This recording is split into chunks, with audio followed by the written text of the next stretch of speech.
ನಿನ್ನೆ ಪ್ರೀತಿಸುವೆ ಭಾಗ 64. Food ಪಾಯ್ಸನ್ನಿಂದಾಗಿ bed ರೆಸ್ಟ್ಗೆ ಒಳಗಾಗಿದ್ದ ಇಕ್ಷಾ ಸಂಪೂರ್ಣವಾಗಿ ಗುಣಮುಖಳಾದ ಮೇಲೆ ಕಾಲೇಜಿಗೆ ಹೋಗಲು ನಿರ್ಧರಿಸಿದಳು. ಎಂದಿನಂತೆ ಆರ್ಯನ್ ಜೊತೆ ಕಾಲೇಜಿಗೆ ಹೋಗಲು ರೆಡಿಯಾದಳು. ಚೆನ್ನಾಗಿ ರೆಡಿಯಾಗಿ ಕನ್ನಡಿ ಮುಂದೆ ನಿಂತವಳೆ ತನ್ನ ಅಂದವನ್ನು ತಾನೇ ಹೊಗಳತೊಡಗಿದಳು. ನಾನು ಇಷ್ಟು ಚೆನ್ನಾಗಿದ್ದೀನಿ ಅಂತ ನನಗೆ ಕೂಡ ಗೊತ್ತಿರಲಿಲ್ಲ. ಈ ಇಂಡಿಯನ್ ಕಾಸ್ಟ್ಯೂಮಲ್ಲಿ ತುಂಬ ಚೆನ್ನಾಗಿ ಕಾಣ್ತಾ ಇದ್ದೀನಿ. ತುಂಬ ಯೋಚನೆ ಮಾಡಿ ಈ ನಿರ್ಧಾರವನ್ನು ತಗೊಂಡಿದ್ದೀನಿ. ನಾನು ಮಾಡೋಕ್ಕೆ ಹೊರಟಿರೋ ಕೆಲಸಕ್ಕೆ ನನಗೆ ಒಳ್ಳೇದಾಗ್ಲಂತೆ ಹರಿಸುತ್ತೇವ್ರಿ ಅಂತ ಮನಸ್ಸಿನಲ್ಲಿ ಅಂದುಕೊಳ್ಳುತ್ತಾ ಹಣೆಗೆ ಬಿಂದಿ ಇಟ್ಟುಕೊಂಡಳು. ಕಡು ನೇರಳೆ ಬಣ್ಣದ ಸೀರೆಯನ್ನು ತನ್ನ ತಾಯಿಯಿಂದ ಪಡೆದುಕೊಂಡು ಹುಟ್ಟಿದ್ದಳು. ಅವಳು ರೆಡಿಯಾಗಿ ಹೊರಗೆ ಬಂದಾಗ ಎಲ್ಲರೂ ಅವಳನ್ನು ನೋಡಿ ಒಂದು ಕ್ಷಣ ಆಶ್ಚರ್ಯಗೊಂಡರು. ಅವರೆಲ್ಲರನ್ನು ಒಂದು ಕ್ಷಣ ದುರುಗುಟ್ಟಿ ನೋಡಿದವಳು, ಯಾಕೆ ಎಲ್ಲರೂ ಈ ರೀತಿ ನೋಡ್ತಾ ಇದ್ದೀರಾ? ನಾನು ಸಾರಿ ಹುಟ್ಟಿದ್ ನಿಮ್ಗೆ ಯಾರಿಗೂ ಇಷ್ಟ ಆಗಿಲ್ವಾ? ಅವಳ ಮಾತು ಕೇಳಿ ನಕ್ಕ ಅವಳ ಡ್ಯಾಡ್, ಅಲ್ಲ ಬಂಗಾರಿ, ನೀನ್ ಸಾರಿ ಉಡೋದಂದ್ರೆ ಏನು? ಇವತ್ತು ಸೂರ್ಯ ಬೇರೆ ಕಡೆ ಉದಯಿಸಿಲ್ಲ ತಾನೆ? ಲಂಡನ್ನಲ್ಲಿ ಇದ್ದುಕೊಂಡು ಮಾಡರ್ನ್ ಡ್ರೆಸ್ ಹಾಕ್ತಾ ಇದ್ದವಳು ಸಡನ್ ಆಗಿ ಸೀರೆ ಉಟ್ಕೊಂಡ್ರೆ ನಮ್ಗೆ ಆಶ್ಚರ್ಯ ಆಗದಿರುತ್ತಾ? ಡ್ಯಾಡ್, ಇದು ಮಾಮ್ ಸಾರಿ. ನನಗೆ ಸಾರಿ ಉಡ್ಬೇಕಂತ ಆಸೆ ಇತ್ತು, ಅದಕ್ಕೆ ಮಾಮ್ಗೆ ಕೀಳಿಸ್ಕೊಂಡೆ. ಹೌದ್ರಿ, ನಾನೇ ಅವಳು ಕೊಟ್ಟಿದ್ದು. ಸಾರಿ ಬೇಕು ಅಂತ ಆಸೆ ಪಟ್ಲು, ಅದಕ್ಕೆ ನಾನೇ ಅವಳಿಗೆ ಸಾರಿ ಕೊಟ್ಟು ಉಡಿಸಿದ್ದೆ ಕೂಡ. ಅಮ್ಮು, ನೀನು ಕೂಡ ನನಗೆ ತಮಾಷೆ ಮಾಡ್ತೀಯಲ್ವಾ ಅಂತ ಮುಖ ಊದಿಸಿಕೊಂಡಳು. ಆಗ ಅವಳ ದೊಡ್ಡಮ್ಮ ಅವಳ ಹತ್ತಿರ ಬಂದು, ನಿನ್ನ ಅಮ್ಮ ಯಾವತ್ತಾದ್ರೂ ನಿನಗೆ ತಮಾಷೆ ಮಾಡಿದ್ದಾಳಾ? ಇಲ್ಲ ಅಲ್ವಾ? ಮತ್ತೆ ಯಾಕೆ ಈ ರೀತಿ ಹೇಳ್ತಾ ಇದೆಯಾ? ನನ್ನ ಬಂಗಾರಿ ಕಣೆ ನೀನು, ತುಂಬ ಚೆನ್ನಾಗಿ ಕಾಣ್ತಾ ಇದೆಯಾ. ಇರಿ, ದೃಷ್ಟಿ ಕೊಟ್ಟಿರ್ತೀನಿ ಅಂತ ಅವರ ಕಣ್ಣಿಂದ ಕಾಡಿಗೆಯನ್ನು ತೆಗೆದು ಅವಳ ಕೆನ್ನೆ ಹತ್ತಿರ ಇಟ್ಟರು. ಯಾರ ಕಣ್ಣು ಕೂಡ ನಿನಗೆ ಬೀಳದೇ ಇರಲಿ. ಹೌದು, ಯಾಕೆ ನಿನಗೆ ಇವತ್ತು ಸಾರಿ ಉಡ್ಬೇಕಂತ ಅನ್ನಿಸ್ತು? ಅಮ್ಮು, ಅದು ಇವತ್ತು ಕಲ್ಚರಲ್ ಡೇ. ಇಂಡಿಯನ್ ಕಲ್ಚರ್ ಎಲ್ಲರಿಗೂ ಗೊತ್ತಾಗಲಿ ಅಂತ ನಾನು ಸಾರಿ ಉಟ್ಟಿದ್ದು ಅಂತ ಸುಳ್ಳು ಹೇಳಿದಳು. ಅವಳು ನಿಜ ಹೇಳ್ತಾ ಇದ್ದಾಳಂತ ಎಲ್ಲರೂ ನಂಬಿದರು. ಆರ್ಯನ್ ಅವಳನ್ನು ಕಾಲೇಜಿಗೆ ಕರೆದುಕೊಂಡು ಹೋದನು. ಇತ್ತ ತನ್ಮಯ್ ಸ್ಯಾಮ್ ಜೊತೆ ಸೇರಿಕೊಂಡು ಇಕ್ಷಾಳಿಗೆ ತೊಂದರೆ ಕೊಡಲು ಸಿದ್ಧರಾಗಿದ್ದರು. ಅದಕ್ಕಾಗಿ ಇಬ್ಬರು ಕಾಲೇಜಿಗೆ ಬೇಗನೆ ಬಂದಿದ್ದರು. ಇಬ್ಬರು ಪ್ಲಾನ್ ಬಗ್ಗೆ ಡಿಸ್ಕಸ್ ಮಾಡುತ್ತಿದ್ದರು. ಡೂಡು, ಇವತ್ತು ಏನು ಮಾಡ್ಬೇಕಂತ ಅಂದ್ಕೊಂಡಿದ್ಯಾ? ನೀನು ಏನು ಮಾಡ್ತೀಯ ಅಂತ ನನಗೆ ಕೂಡ ಹೇಳಿದ್ರೆ ನಾನು ನಿನಗೆ ಹೆಲ್ಪ್ ಮಾಡಬಹುದಲ್ವಾ? ನಿನಗೆ ಹೇಳಿದೆ ಇರ್ತೀನ ಸ್ಯಾಮ್, ನಾನು ನೀನು ನನ್ನ ಬೆಸ್ಟ್ ಫ್ರೆಂಡ್. ನಿನ್ನ ಹೆಲ್ಪ್ ನನಗೆ ಬೇಕೇ ಬೇಕು. ಮಧ್ಯಾಹ್ನ ಲಂಚ್ ಅವರಲ್ಲಿ ಎಲ್ಲರೂ ಕ್ಯಾಂಟೀನ್ಗೆ ಹೋದಾಗ ಅವಳೊಬ್ಬಳನ್ನೇ ಕ್ಲಾಸಲ್ಲಿ ಲಾಕ್ ಮಾಡಬೇಕು. ಕ್ಲಾಸ್ ರೂಮಲ್ಲಿ ನಾನು ಮತ್ತು ಅವಳು ಇಬ್ಬರೇ ಇರಬೇಕು. ನೀನು ಹೊರಗಡೆ ನಿಂತ್ಕೊಂಡು ಯಾರು ಕೂಡ ಬರದೆ ಹಾಗೆ ತಡಿಬೇಕು. ನಾನು ಅವಳಿಗೆ ಸ್ಮೂಚ್ ಮಾಡಬೇಕು. ಮಿನಿಮಮ್ 10 ಮಿನಿಟ್ಸ್ ಆದರೂ ಅವಳಿಗೆ ಸ್ಮೂಚ್ ಮಾಡಬೇಕು. ನೀನು ಅದನ್ನು ವಿಡಿಯೋ ಮಾಡಿ ವೈರಲ್ ಮಾಡಬೇಕು. ಎಲ್ಲ ಸೈಟಲ್ಲಿ ಕೂಡ ಅದು ಹರಿದಾಡಬೇಕು. ಎಲ್ಲರೂ ಅವಳನ್ನು ಅಸಹ್ಯದಿಂದ ನೋಡಬೇಕು. ಎಲ್ಲಿ ಹೋಗ್ತಾಳೋ ಅಲ್ಲಿ ಅವಳಿಗೆ ಚೀತು ಅನ್ಬೇಕು. ಅವಳು ಅವಮಾನದಿಂದ ಕಾಲೇಜಿಗೆ ಬರೋದನ್ನೇ ನಡೆಸಬೇಕು. ಇದೆಲ್ಲ ಮಾಡೋಕ್ಕೆ ನೀನು ರೆಡಿ ಇದೆಯಲ್ವಾ? ರೆಡಿ ಇಲ್ಲ ಅಂದರೆ ನೀನು ಬಿಡ್ತೀಯಾ? ನೀನು ಹೇಳಿದ ಹಾಗೇನೆ ಆಗಲಿ. ಆದರೂ ಡೂಡ್, ಈ ಕೆಲಸ ಮಾಡೋಕ್ಕೆ ನನಗೆ ಮನಸ್ಸು ಯಾಕೋ ಹೋಗ್ತಾ ಇಲ್ಲ. ನಿನ್ನ ಇಮೋಷನ್ಸನ್ನು ಕಂಟ್ರೋಲ್ ಮಾಡು ಅಂತ ನಾನು ಆವತ್ತೇ ಹೇಳಿದೆ ನಿನಗೆ. ನೀನು ಅದನ್ನು ತಲೆಗೇನೆ ಹಾಕ್ಕೊಳ್ಳೋ ಅಂತೀಯಾ? ನಿನ್ನ ಮನಸ್ಸನ್ನೆಲ್ಲ ಸೈಡ್ಗಿಟ್ಟು ನಾನು ಹೇಳಿದ ಕೆಲಸ ಮಾಡು. ಈ ಕೆಲಸ ಇವತ್ತೇ ಆಗಬೇಕು. ಓಕೆ ಡೂಡ್, ಇವತ್ತೇ ಮಾಡೋಣ ಅಂತ ಹೇಳಿದಾಗ ತನ್ಮಯ್ ಖುಷಿ ಪಡತೊಡಗಿದನು. ಇಬ್ಬರು ತಮ್ಮ ಪ್ಲಾನ್ ಅನ್ನು ಎಕ್ಸಿಕ್ಯೂಟ್ ಮಾಡೋದಕ್ಕೋಸ್ಕರ ಕಾಯುತ್ತಿದ್ದರು. ಆರ್ಯನ್ ಇಕ್ಷಾಳನ್ನು ಕಾಲೇಜು ಹತ್ತಿರ ಬಿಟ್ಟು ಆಫೀಸಿಗೆ ಹೊರಟನು. ಇಕ್ಷಾ ನಡೆದುಕೊಂಡು ಬರಬೇಕಾದರೆ ಎಲ್ಲರೂ ಅವಳನ್ನು ನೋಡಿ ವಾವ್ ಅಂತ ಉದ್ಗಾರ ಮಾಡಿದರು. ಅವಳು ಬರಬೇಕಾದರೆ ಚಿನ್ಮಯ್ ಕೂಡ ಬರತೊಡಗಿದನು. ಒಂದು ಕ್ಷಣ ಅವಳನ್ನು ನೋಡಿ ಮಂತ್ರಮುಗ್ಧನಾದನು. Wow, so beautiful. ಏನು ಸುಂದರವಾಗಿ ಕಾಣ್ತಾ ಇದ್ದಾಳೆ. ನಮ್ಮ ಇಂಡಿಯಾದ ಸಂಸ್ಕೃತಿಯನ್ನು ಅಚ್ಚುಕಟ್ಟಾಗಿ ಪಾಲಿಸ್ತಾ ಇದ್ದಾಳೆ. ನೋಡಿದ್ರೆ ನೋಡ್ತಾನೆ ಇರ್ಬೇಕಂತ ಅನಿಸ್ತಾ ಇದೆ ಅಂತ ಅಂದುಕೊಳ್ಳುತ್ತಿರಬೇಕಾದರೆ ಅವನಿಗೆ ತನ್ಮಯ್ ಇಕ್ಷಾಳಿಗೆ ಪ್ರಪೋಸ್ ಮಾಡಿದ ನೆನಪಾಗಿ, ಇವಳು ತನ್ಮಯ್ನ ಲವರ್, ನಾನು ಇವಳನ್ನು ಈ ರೀತಿ ನೋಡಬಾರ್ದು, ಇವಳು ನನ್ನ ತಮ್ಮನಿಗೆ ಸೀಮಿತಳಾದವಳು ಅಂತ ಅಂದುಕೊಂಡು ಬೇಜಾರಲ್ಲಿ ಅಲ್ಲೇ ನಿಂತುಕೊಂಡನು.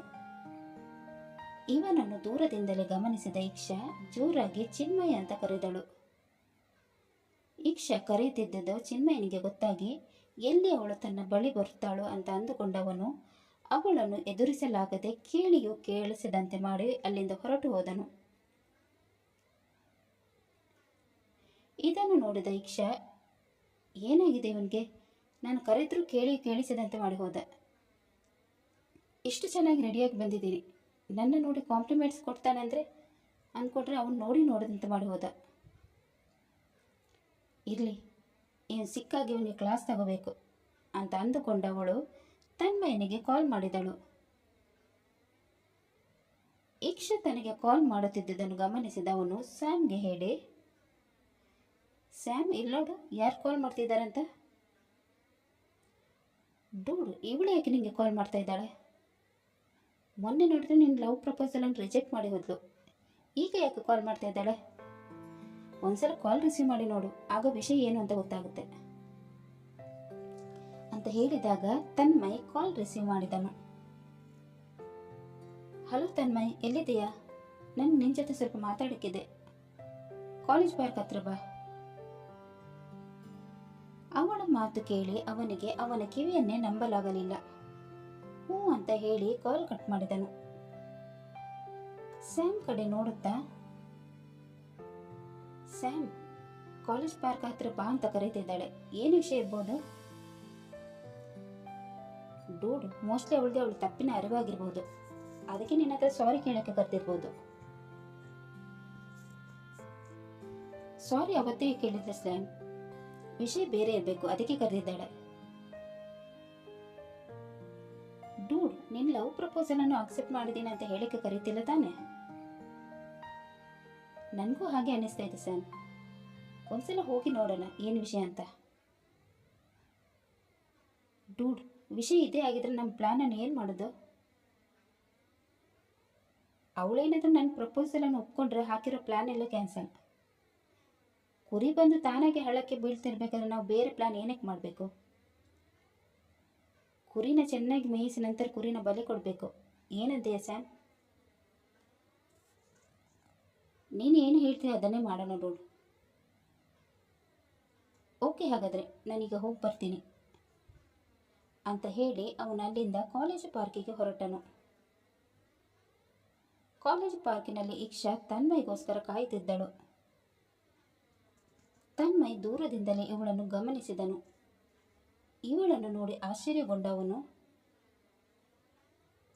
ಇವಳೇನು ಇಂಡಿಯನ್ ಕಾಸ್ಟ್ಯೂಮ್ ಹಾಕಿದ್ದಾಳೆ, ಅಪ್ಸರೆ ಥರ ಕಾಣ್ತಾ ಇದ್ದಾಳೆ. ಮೈ ಗಾಡ್, ನನ್ನ ಕಣ್ಣನ್ನು ನಾನೇ ನಂಬಕ್ಕೆ ಆಗ್ತಾ ಇಲ್ಲ. ಸ್ಯಾಮ್ ಹೇಳಿದಾಗೆ ಇವಳು ನನ್ನ ಪ್ರಪೋಸಲನ್ನು ಒಪ್ಪಿಕೊಂಡು ಅದನ್ನು ಹೇಳಲು ನನಗೆ ಕರೆಸಿದ್ಲೇ ಹೇಗೆ? ಏನಾದರೂ ಇರಲಿ, ಮೊದಲು ಹೋಗಿ ಕೇಳೋಣ ಅಂತ ಅಂದುಕೊಂಡು ಅವಳಿದ್ದಲ್ಲಿ ಹೋದನು. ಅವಳ ಪಕ್ಕ ಹೋಗಿ ಕುಳಿತುಕೊಂಡನು.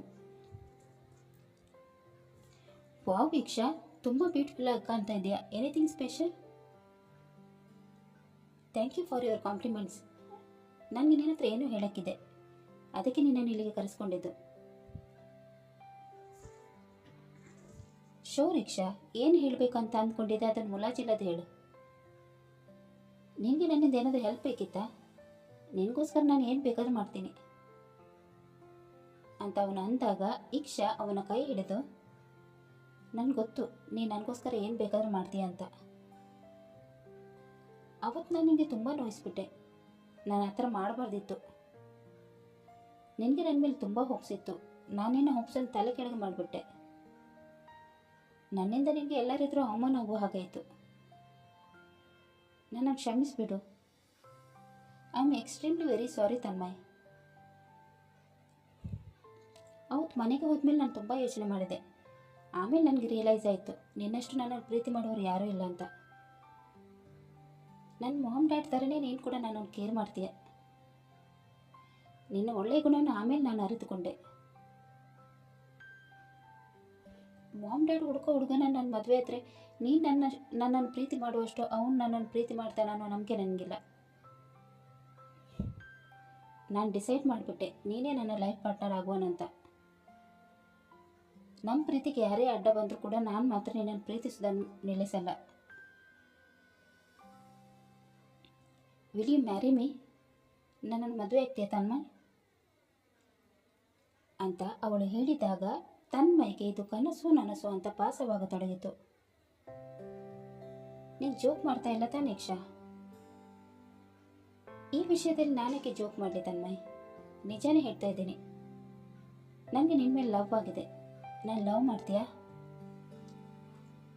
ಲಡ್ಡು ಬಂದು ಬಾಯಿಗೆ ಬಿತ್ತು ಅಂತ ಅಂದುಕೊಂಡ ಅವನು, ನೀನು ಕೇಳೋದು ಹೆಚ್ಚ, ನಾನು ಲವ್ ಮಾಡೋದು ಹೆಚ್ಚ? I love you more than the whole universe, always and forever ಎವರ್. ಇವತ್ತು ನನಗೆ ಎಷ್ಟು ಖುಷಿ ಆಗ್ತಿದೆ ಗೊತ್ತಾ ಅಂತ ಹೇಳಿ ಗಟ್ಟಿಯಾಗಿ ಅವಳನ್ನು ತಬ್ಬಿಕೊಂಡನು. ಐ ಲವ್ ಯು ಟೂ ಅಂತ ಹೇಳಿ ಅವಳು ಕೂಡ ಅವನನ್ನು ತಬ್ಬಿಕೊಂಡಳು. ಆಗ ಇವರಿಬ್ಬರನ್ನು ದೂರದಿಂದ ನೋಡುತ್ತಿದ್ದ ಚಿನ್ಮಯನ ಮನಸ್ಸು ಜೋರಾಗಿ ಅಳತೊಡಗಿತು. ಕತೆ ಮುಂದುವರಿಯುವುದು. ತನ್ಮಯ್, ಚಿನ್ಮಯ್ ಮತ್ತು ಇಕ್ಷಾ ಈ 3 ಜನರ ಜೀವನ ಹೇಗಿರುತ್ತೆ ಅನ್ನೋದನ್ನು ತಿಳಿಯಲು ಮುಂದಿನ ಸಂಚಿಕೆಗಾಗಿ ಕಾಯೋಣ. ಅಲ್ಲಿ ತನಕ ಈ ಕತೆ ನಿಮಗೆ ಇಷ್ಟವಾದಲ್ಲಿ ಲೈಕ್ ಮಾಡಿ, ಶೇರ್ ಮಾಡಿ ಮತ್ತು ಸಬ್ಸ್ಕ್ರೈಬ್ ಮಾಡೋದನ್ನು ಮಾತ್ರ ಮರಿಬೇಡಿ. ಹಾಗೆ ಕತೆ ಹೇಗಿದೆ ಅಂತ ಕಮೆಂಟ್ ಬಾಕ್ಸಲ್ಲಿ ತಿಳಿಸಿ. ಧನ್ಯವಾದಗಳು.